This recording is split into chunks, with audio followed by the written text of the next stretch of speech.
ever wondered what goes on during a transplant? Imagine lying open on the surgical table.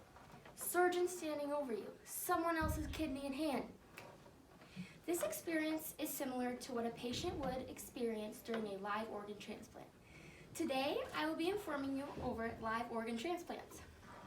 By using multiple credible sources and organizations such as UNOS and Stanford University, as well as my own life experiences and observations. This speech will examine the history of live organ transplants, preceding the technological age that has revamped the transplant sector. As well as I will go over the process of the procedure of a live organ transplant. And finally, I will go over the process of becoming a donor. By analyzing all components of transplants, such as the history, the procedure, and the requirements for being a donor, all facets of a live organ transplant will be understood. The history of a live organ transplant is imperative to understand before going over other parts of the transplant procedure.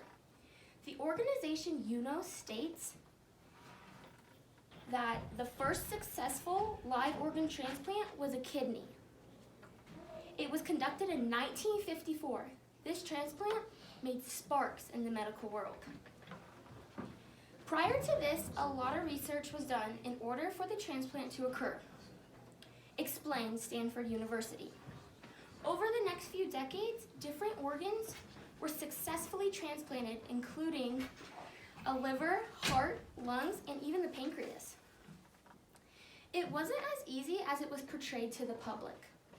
According to Stanford University, there were early troubles on finding the right match for a live organ transplant. The same blood type is required for a successful transplant, including similar body masses and eating habits. They also needed to find the right medication for the body to accept this foreign donor organ.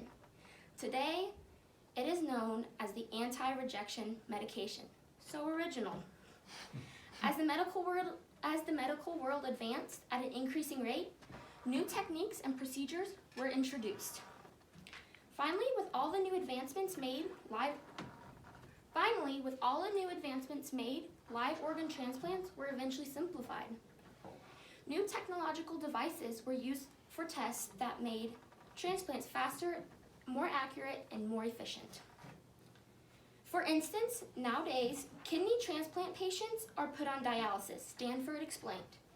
It kept patients alive by using an artificial kidney to purify human blood, which is what normal functioning kidneys do every day.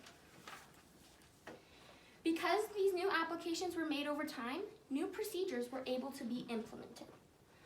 Although they vary in specific procedures, each organ has its own unique procedure. So I will be going over a liver transplant. Preparation is key for a successful transplant. First, you'll have to wait or find a donor of your type, meaning blood, body mass, what I had stated before. Having a support person is beneficial in many, many different ways. Next comes the tests. To ensure the body is ready for the transplant. These tests can include blood, pulmonology, and just random checkup tests to make sure the body is ultimately ready. Then comes the actual procedure. The procedure is very lengthy, usually ranging from anywhere to 8 to 12 hours. There's usually a team of many doctors with different specialties. The patient is then put under anesthesia, and the transplanting begins. They start off with an incision on the left side of the torso. Why the left side, you ask? Your liver is located behind your rib cage, and it is found that it's closer to the left side than on the right side. So it just makes sense to start on the left side. Once that is finished, they take the old liver out, and they put the new one in and hook it up. Finally, the patient is put in the ICU for observation. Why are they put in the ICU instead of just their regular hospital room? When dealing with transplants, many things can go wrong in the blink of an eye. Excessive bleeding is a big one, and there's multiple others. But the one unique thing with the liver is when it creates bile, which is a yellow, very disgusting looking thing the liver produces, that is a really good sign. And that means usually the patient will be